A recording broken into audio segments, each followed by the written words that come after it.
Welcome back to Inside the UFC. I am here with the original Ultimate Fighter, Season 1's light heavyweight winner, Forrest Griffin. No nickname necessary. What's going on, buddy? Not much. Good to see you again. Pleasure to be here. Thank you. Now, for people who don't know about you or how crazy you are, please show your left arm.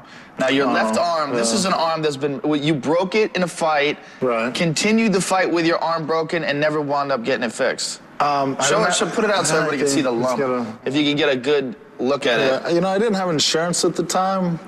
So what happened? Your arm got caught in an arm bar? No. The guy threw a kick, and they tell you never block a kick like that. And, you know, I did, and I'm not going to do that again. That was a very valuable lesson he taught me. I was looking at my arm, I was like, oh, that's broke. And I was about to quit, and the dude runs over and starts hitting me, so I had no choice but to fight back. And you want to win in the fight? I did. I caught him, knocked him out, and ended up winning. When you look at yourself as far as, like, what the future holds for you, do you have goals set in mind? Or Yes. I definitely want to see the Playboy Mansion. You want to see it? Dude, I can take you. It's on my list. It's on my list. I was just there the other day. Yeah? You should have called me. I want to get knocked out and be like villain number 4 in like a martial arts movie. Some like fat has-been actor could like knock me out in a movie. I have one big goal right now, and that's obviously just to beat Keith Jardine any way I can. Decision, knockout, submission, any way to beat him will be fine with me. There's so many guys in the light heavyweight division now that are so talented. Keith Jardine is one of those guys. Let's talk a little about Keith and how you think your style and his style match up. Yeah, well, Keith's one of those guys, you know, every fight he's in is a fight, you know. Most of them go to decision. He's hungry, and he's almost made it to that next level. He came close, almost beat Stefan, you know.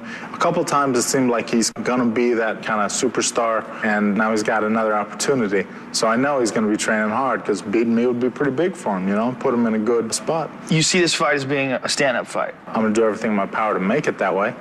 I'm obviously preparing, you know. I know how great the jiu-jitsu school he comes out of is, but I'd like to stand up if I had my druthers. Because of the Season 1 of The Ultimate Fighter, that was the #1 push. That was the #1 reason that put this sport on the map. And your fight with Stephan Bonnar was the #1 fight of that card, if not the fight of the year. Do you look back at that fight and realize the significance of it and think, man, if I knew what I was getting into before I got into that fight, I would have had reservations?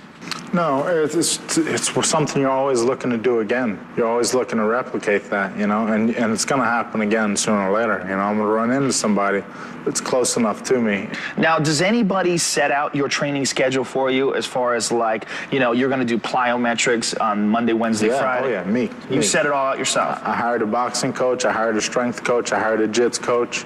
You know, I have a guy that comes in and works with me on wrestling. I put the master plan together. There's nothing I don't know how to do. There's not a skill out there you can't find somebody to teach you. I'm responsible.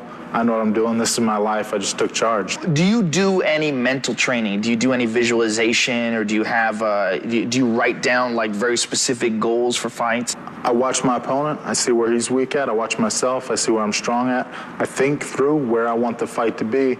And as far as like day of, zen out, hippie mental preparation, no. I mean, I get stressed about it. I get nervous. I get afraid.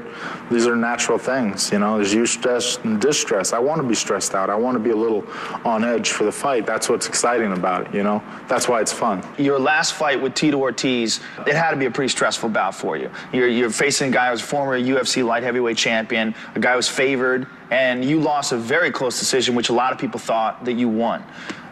Going into that fight, or leaving that fight rather, did you have a different sense of where you belong in the light heavyweight division after that fight? Yeah, I definitely did. Obviously, I felt I was pretty close to winning the fight. I didn't give myself that much of a chance of winning. You know, I kind of said, well, you know, he's Tito Ortiz. You could lose the worst guys. Losing that fight made me think and kind of reevaluate that let's just have fun attitude and say, you know, this is a job. This is a job that I really want to be good at. This is something that I can be better at if I, you know, believe that I can win this fight. That's an important part of winning. December 30th, what's going to happen? I'm going to win a fight. He's going to win the fight. Thank you very much for coming down here. Always fun, always great interview, and always great watching you fight. Next week on Inside the UFC heavyweight champion Tim the Maniac Silva will be here, plus undefeated light heavyweight Rashad Evans will also join us. We're going to get to talk to the cut men, the unsung heroes of the octagon, who allow the fighters to go one more round. All that next week on Inside the UFC. Good night, everybody.